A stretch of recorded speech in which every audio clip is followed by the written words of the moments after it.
গ্রামের এক কোণে ছিল ছোট্ট একটি মাদ্রাসা। সেখানে থাকতো এক অন্ধ হাফেজ। চোখে ছিল না দুনিয়ার আলো, কিন্তু তার বুকের ভেতর জ্বলতো কুরআনের নূর। ঠোঁটে ছিল জিকির, চোখে না থাকলেও হৃদয়ে ছিল আল্লাহর নূর। লোকেরা বলল তো চোখ নেই, জীবনটা বড় কষ্টের। সে শুধু মুচকি হেসে বলতো, আমার চোখ নেই, কিন্তু আমার রবকে হারাইনি।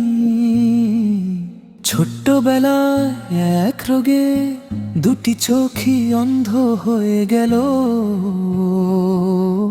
মা বুকে জড়িয়ে কাঁদতেন, বাবা রাতে সিজদায় পড়ে বলতেন, হে আল্লাহ, আমার ছেলের চোখ না থাক, ঈমানটা যেন কখনো অন্ধ না হয়। ছেলেটি বড় হতে লাগলো, সবাই খেলাধুলা করতো, সে বসে বসে কুরআন শুনতো। একদিন বলল, মা, আমি পুরো কুরআন মুখস্থ করব। মা অবাক হয়ে বললেন, বাবা, তুই তো দেখতে পাও না। সে বলল, আমার কান শুনে, আমার হৃদয় দেখে, বছরের পর বছর কেটে গেল। অসংখ্য কষ্ট, অসংখ্য রাতের কান্না, অবশেষে সে কুরআনের হাফেজ হলো। সেদিন মায়ের চোখের পানি থামছিল না। তিনি বললেন, আজ আমার ছেলে দুনিয়া দেখতে না পারলেও আল্লাহ তার অন্তরকে কুরআনের আলোয় ভরে দিয়েছেন। এক শীতের রাতে মাদ্রাসার দরজায় এক ক্ষুধার্ত বৃদ্ধ এসে দাঁড়ালেন।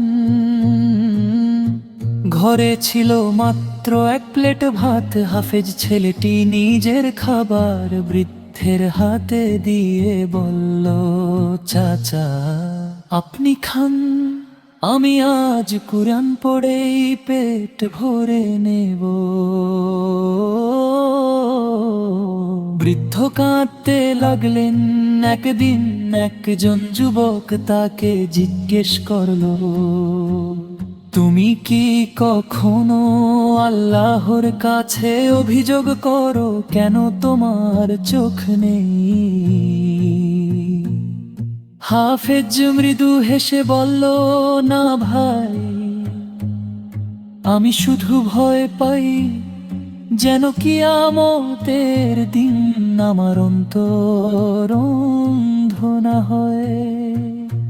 রাতের শেষ প্রহরে সে দীর্ঘ সিজদায় কাঁদতো। তার দোয়া ছিল, হে আল্লাহ, আমি দুনিয়ার ফুল দেখিনি, কিন্তু জান্নাতের সৌন্দর্য আমাকে দেখিও। আমি সূর্য দেখিনি, কিন্তু তোমার সন্তুষ্টির আলো আমার হৃদয়ে দিও। কয়েক বছর পর হাফেজ ছেলেটি অসুস্থ হয়ে পড়ল। শেষ রাতে সে মাকে বলল, মা, কেঁদো না, আমি তো শুধু এক সফর থেকে আরেক সফরে যাচ্ছি, আমার জন্য শুধু দোয়া করো।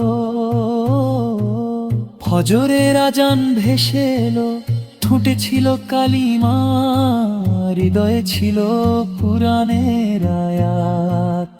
ধীরে ধীরে সে তার রবের ডাকে সাড়া দিয়ে চলে গেল পুরো গ্রাম কাঁদল।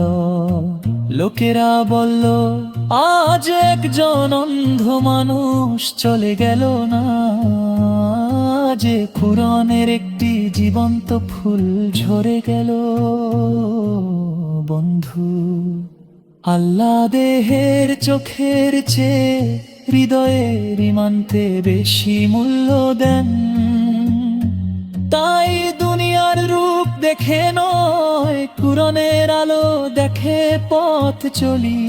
হে আল্লাহ, আমাদের অন্তরকে কুরআনের নূরে আলোকিত করুন, আমাদের ঈমানকে অটুট রাখুন।